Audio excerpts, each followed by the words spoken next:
District reporter Sanghar Mahmood कायम खानी जी report मुजब सांगड़ आबादी जे भलाई वारे खाते सांगड़ पारां deputy district officer Asghar Ali आरई तालका ऑफिसर फकीर इमाम बख्श महर ऐं लाॻापियल स्टाफ पारां तरक्की माण बाद निजी हाल में एक तकरीब रिथी वई जंहिंमें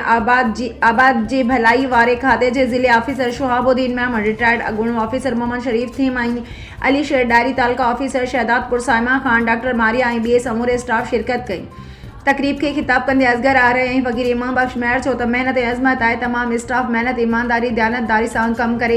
आबादी जी भलाई वारे खाते सांगड़ जो नालो पूरे सिंध में रोशन करे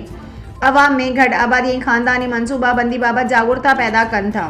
जीअं मुल्क में वधंदड़ आबादी जे दबाव खां निजात हासिल करे सघिजे। उन्हनि तकरीब में शिरकत कंदड़ तमाम स्टाफ समेत प्रोग्राम मुनक़द कंदड़ अमले जा थोरा मञिया। तमाम घणी मोहबत ॾिनी। कॾहिं कुझु दोस्त अहिड़ा आहिनि जीअं मुंहिंजा मोहम्मद हयात आहे यार मोहम्मद आहे,